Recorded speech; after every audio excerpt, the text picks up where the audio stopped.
Even though this is very lecture focused in here, I do want you to feel free to ask questions at any time you want. If you want clarification of something, don't be shy about asking questions.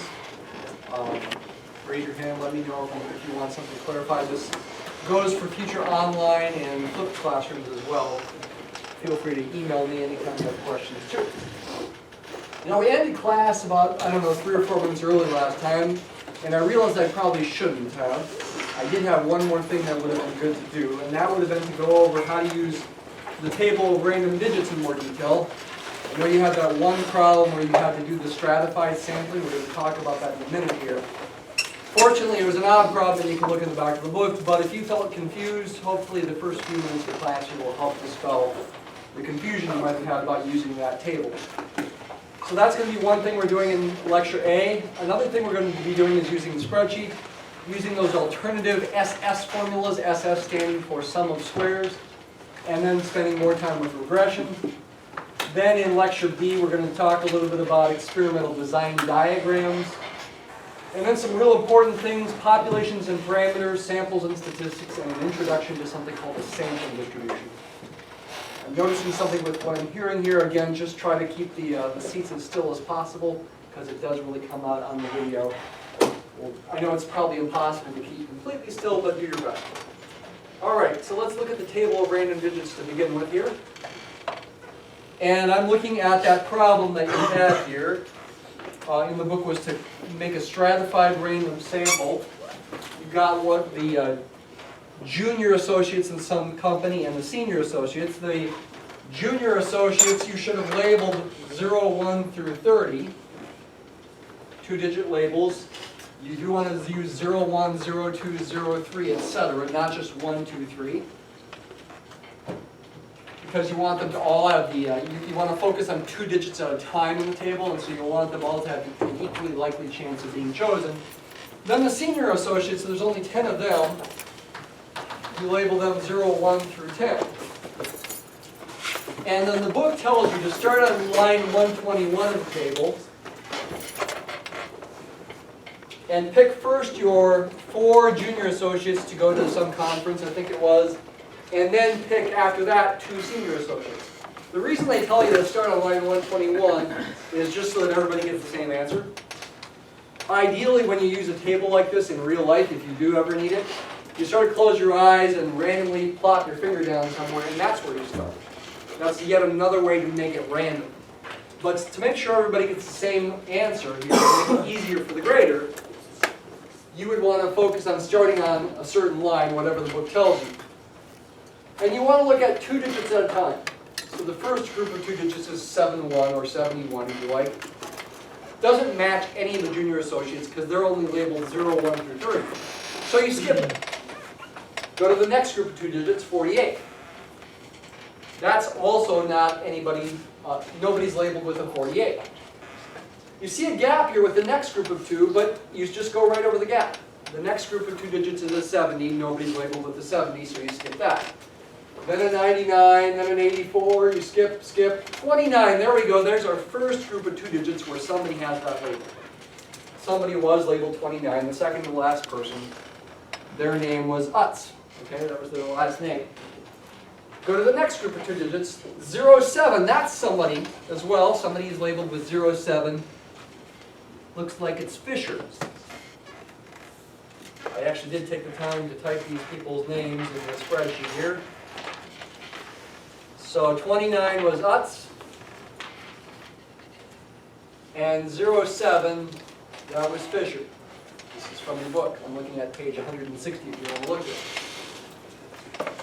Let's go back to the table now.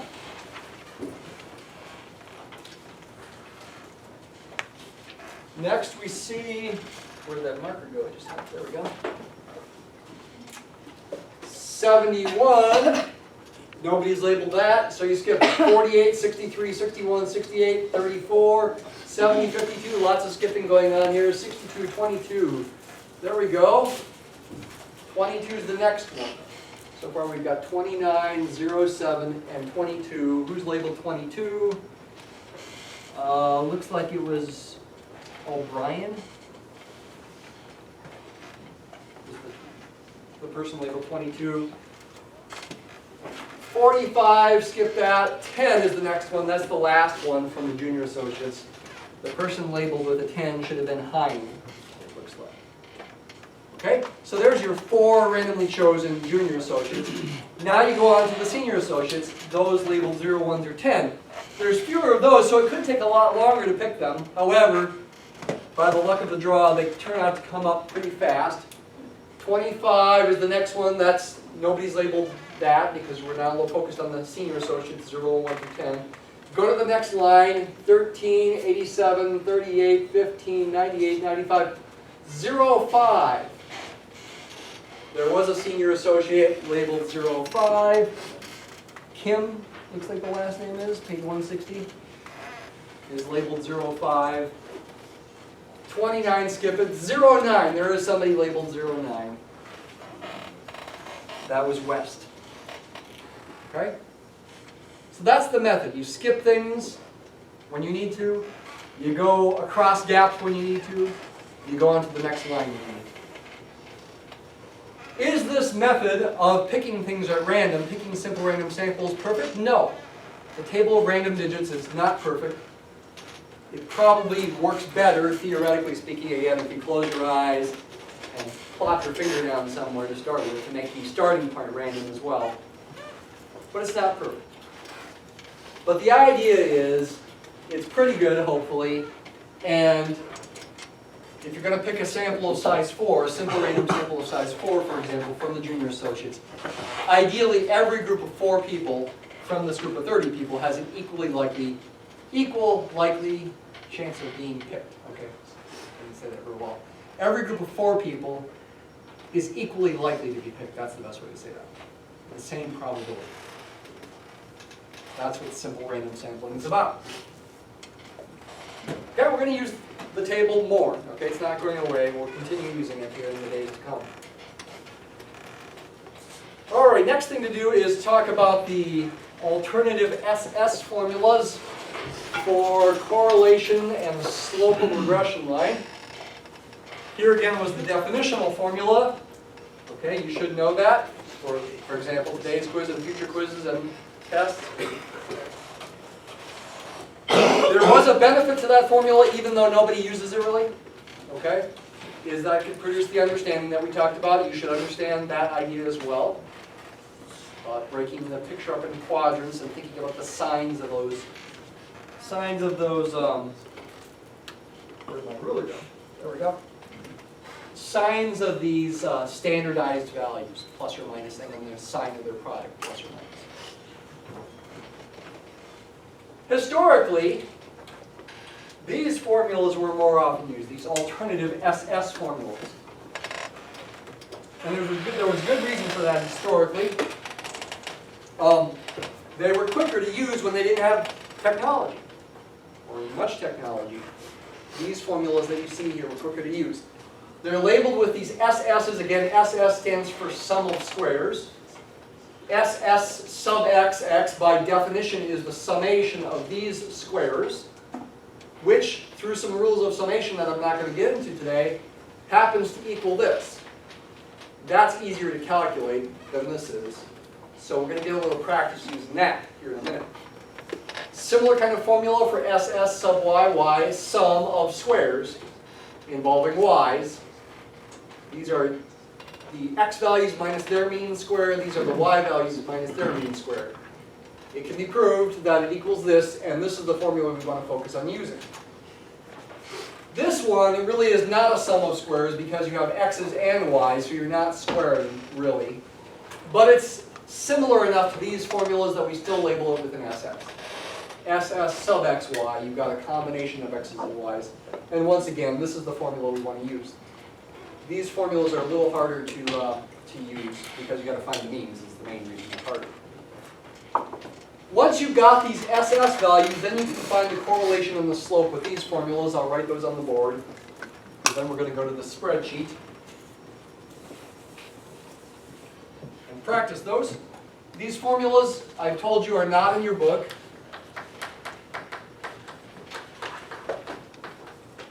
However, I do want you to know them. I On tests, I do let you use note cards. Not on quizzes, but on tests, I let you use note cards. You could put them on your note cards. But more importantly than knowing what they look like is just getting a little practice using them. Is it worth doing this? Why am I doing this? Well, partially it's just an educational thing, historical fact to realize that these formulas were used. Partially it's because you might see these symbols even being used in other books, so you want to know what they mean. And partially it's to get a little practice with spreadsheets. Okay?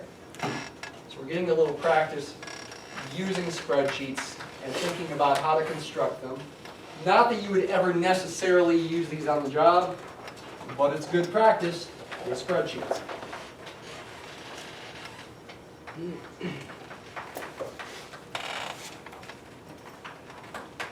Okay, so I'm just copying these. Let me now go ahead and use them. I will do one example on a spreadsheet. You will have an electronic assignment where you do another example.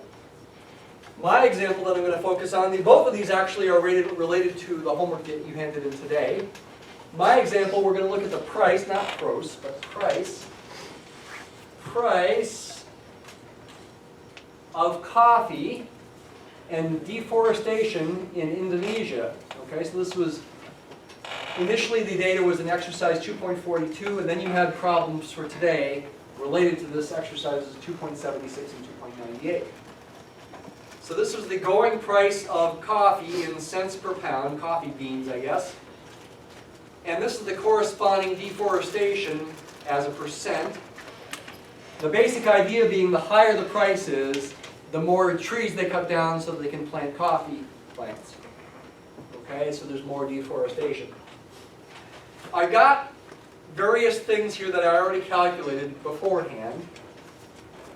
Like right there, I calculated the sum of the x values. Notice the formula up here equals sum d4 colon d8, if you want to zoom in up there. That is there in cell B10. It's adding up the numbers in D4 through D8.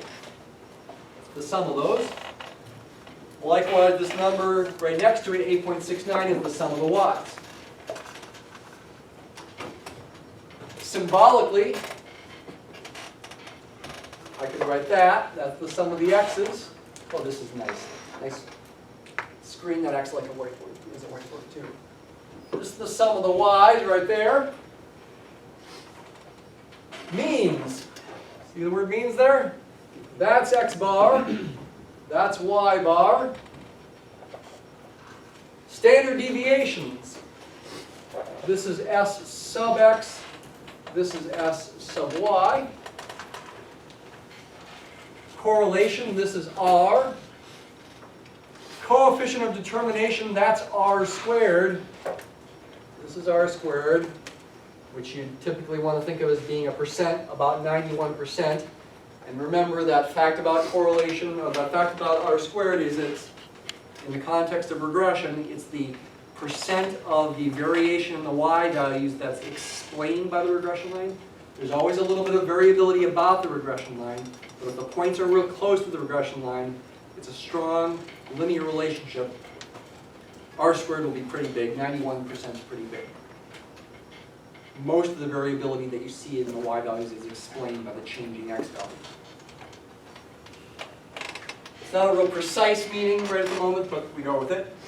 Here's the slope, excuse me, and here's the intercept, b1 and b0. You had problems where you had to think about the meaning of these things, and it's important to think about units. B1.05 is units of y per unit of x. Y being a percent means you really should interpret this as a percentage point when you're thinking about it as a rate of change, and that's just some information for you. What's the difference between a percentage point and a percentage? You use the phrase percentage point when you're talking about percentages that change. If something changes from 5% growth to say 6% growth, you say that's a 1 percentage point increase from 5 to 6%. The reason you use that instead of just using the word percent is that as a percentage, a 5 to 6% growth change is actually 20% growth in that value. When 5 increases to 6, it's gone up by 1/5, 20%. So we use this extra phrase percentage point when we want to say the percentage itself has gone up by 1 from 5 to 6. Excuse me. That was confusing. Maybe chat with each other about it after class, or I'll probably mention it again. You can also look up some information about what is a percentage point if you look that up online. Okay, so we've got these various things. I now again want to use these formulas to ultimately confirm that I get the same answers for the correlation and the slope. That's my goal now. All these colored cells are things I'm going to fill in. And right at the moment I'm going to fill in this group, this group, this group, and then down here, these two. Later on today, not too long from now, I'm going to fill in some other things. And you will be doing that for your assignment as well. So what's going to be filled in? I'm having really a lot of trouble with my throat here, excuse me. What's going to be filled in here? Look at the labeling. X squared values, y squared values, x times y values. I'm going to need those for those formulas. X squared values, take the values in the x column, the b column, and square them like this.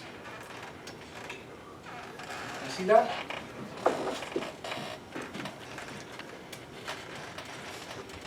Equals b4 squared, 29 squared. I'm taking the x values and I'm going to square them. I get 841. 40 squared is 1600. Just clicking and dragging the formula down now. Actually, because column D is squaring the values in column B, 2 columns before it, I can copy and paste this to column E, and it will correctly square the values in column C, because I didn't use any dollar signs. So I can just copy and paste this entire column over there. And for example, you can check 0.49 squared is 0.2401. If you look at the formula in that cell up here, you see it says equals C4 squared. It's taking correctly the value in C4 and squared. I can't do that with the next column though, because I'm going to not be squaring anything. I'm going to multiply the x values times the corresponding y values like this. Again, you will be doing this as part of the assignment for next time. Those are x times y values. Click and drag those. You can double check these, for example. You could check in your calculator that 72 times 3.1 is 223.2. Actually, that's one you should be able to do in your head. Well, maybe not quite. Okay. So I've got the x squared, y squared, and x times y values. What do I need to do? I need to do now is I need to add those up. Looking at these formulas on the board. I already have a row that does summations. Look back at the screen here, row 10. I can just copy and paste the formulas across now, or click and drag. Well, it got rid of my shading. There we go. Maybe if I click and drag, it won't get rid of the shading. Oh, it probably will. Okay, well I can just reshade it. There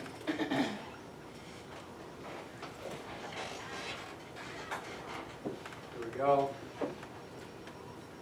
Those are the summations. 13,566 is the sum of these 5 numbers. That is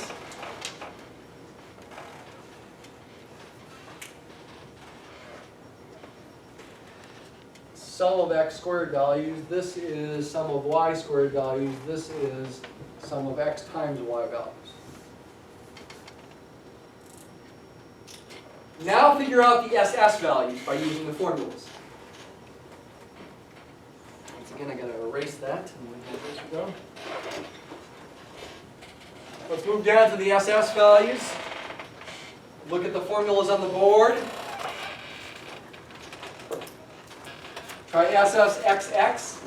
This formula says take the sum of the x squareds that we just found right here, right there, and subtract, look at the formula. This is different. This is the sum of the x's quantity squared, which is a different number. It's 250 squared. Don't forget to divide that by n. N is 5. There's 5 data points. For your problem, n is going to be different. Getting rid of my shading, not a big deal. Well, no, I didn't get rid of it. How about that? So there's SSXX. SSYY is found in a similar way. Watch what I'm doing here. Take a look at it and think about it. SSYY is the sum of the y squareds, which is that, minus the sum of the y's quantity squared. Take 8.69 squared, and then divide by n, which is 5 again. That's SSYY. Finally, SSXX. Take this thing minus this times this divided by 5. Look at the board here and compare. I use that right there. Go back and forth. 492 is the sum of the x times y's. I subtract the sum of the x's, which is 250, times the sum of the y's, which is 8.69 divided by 5. We're almost at the punchline. Now we calculate the correlation and the slope using these last two formulas. Okay, we're trying to confirm that we get the same answer here. SSXY, that is this thing, divided by the square root of SSXX times SSYY. Take a look at what I'm doing here on the screen. And compare it with the formula on the board. SQRT does a square root. You can also raise to the 1/2 power instead, the 0.5 power. So we know what the correlation was. It was this 0.9551599. So you should get the same answer. Ready? Drum roll. Go ahead. Yay! Right? That's what we live for. Got the same answer. Yay! Or, well, the opposite, of course, is the disappointment if you don't. Then there's a mistake somewhere. What about the slope? Use this other formula, SSXY divided by SSXX. So it's this divided by that. And you can see the answer in previews. It matches this answer right there. Did it preview the other one? I didn't notice. Yeah. It did? Okay. No reason for a drum roll. There we go. Okay? So that's part of what you're going to do for your electronic assignment for next time. There's going to be another part over here that we're going to deal with, and I'll do more with this spreadsheet example in a little bit here. You're going to be doing it for the absorbance of light at different nitrate levels example. That was an even stronger correlation. You have an example. You have that problem in the book. You've got more data for that one. 1, 2, 3, 4, 5, 6, 7, 8, 9, 10 it looks like. N is 10 for yours. You're going to be filling in all the colored spots here. Does that clarify anything?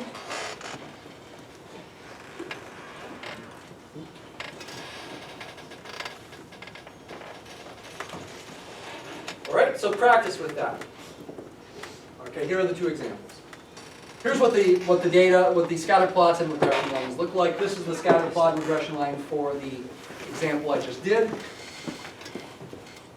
How does the deforestation depend on the price? And I forgot to finish the fact that the slope was 0.054. Forgot to elaborate on what that meant. 0.054 again, percentage points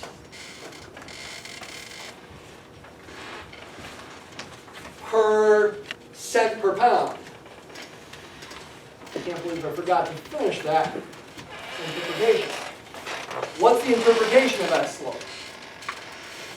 For think of it this way, for every 1 cent per pound that the price goes up,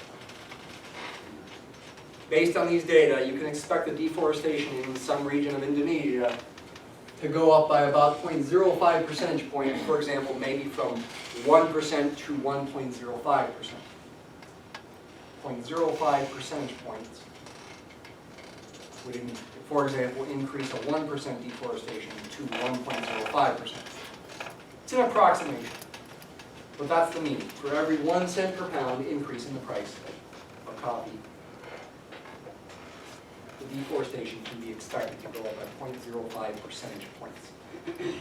For example, from 1% to 1.05%, or from 2% to 2.05%. That's what it means. This was the stronger linear trend. It looks like the points are exactly on the line. They're not.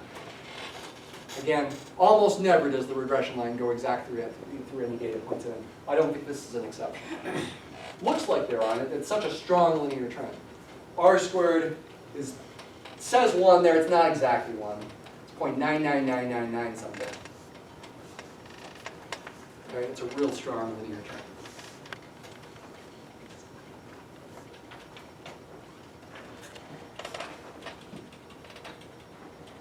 We talked a little bit about what the word regression meant. Let me talk about that a little bit more. I am so unused to using all the resources in this room. Where did I put the eraser? Why is it called a regression line? Let me re-emphasize what I talked about there from last time. Again, Sir Francis Galton was the first person to call it a regression line. He was looking at father-son height relationships and saw a regression toward mediocrity in the sons. So the sons were lucky if they got their fathers tall. Well, okay, excuse me. The fathers were lucky, perhaps partially because of genetics and partially because of luck, perhaps because both their father and mother were tall.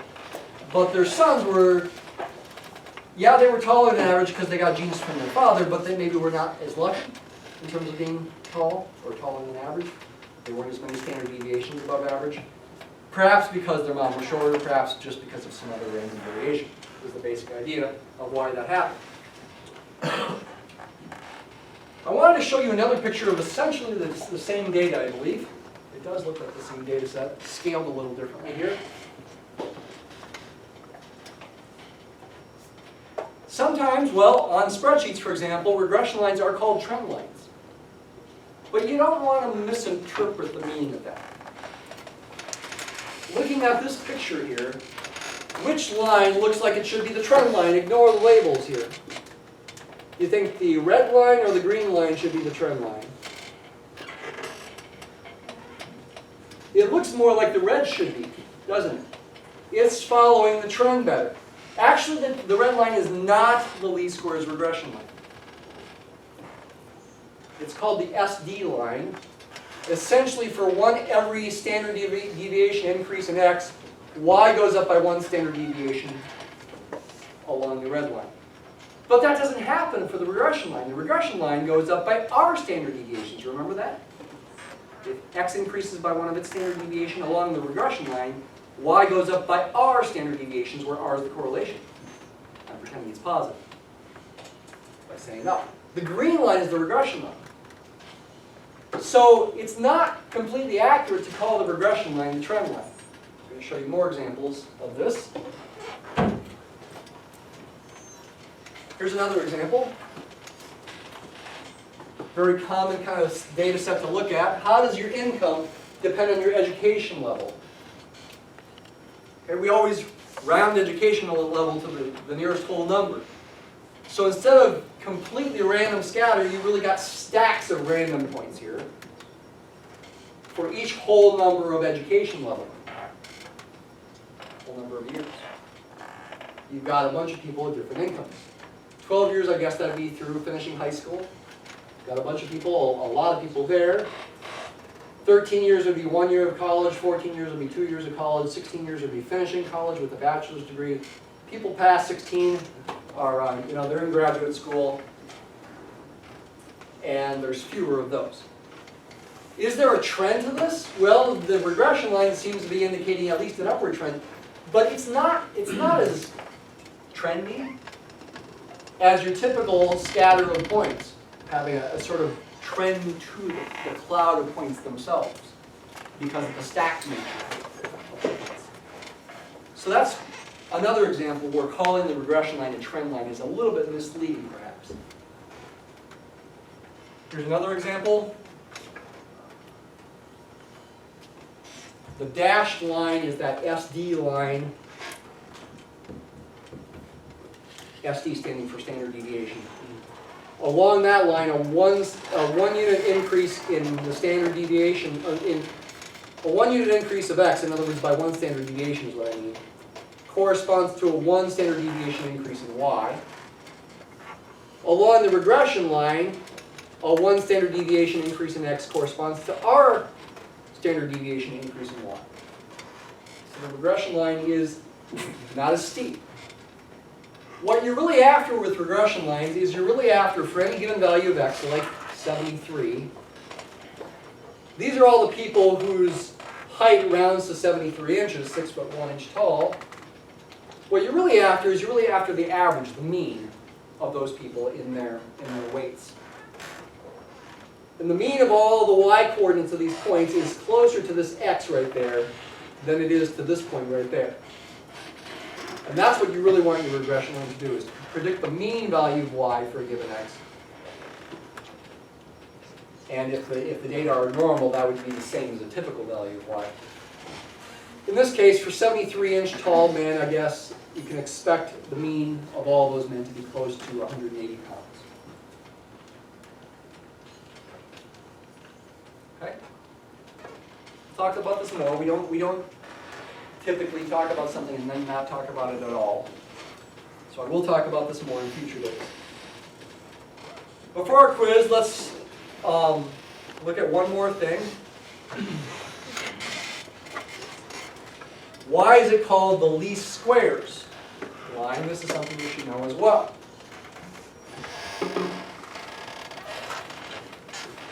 Got all these names for it: trend line, regression line, least squares regression line. What do they all mean? The goal is to choose values for the slope and intercept, the v0 and the v1, the intercept and the slope, so as to minimize the value of the following expression right there. In official summation notation and then in sloppy summation notation. I'm calling this SSE for sum of squares of errors. That is a somewhat common notation. Remember what these things represent. These are the E's, not 2.718, but errors or residuals. They represent signed distances. When a point is above the regression line, that distance is thought of as a positive distance, and that's the value E in that case is positive.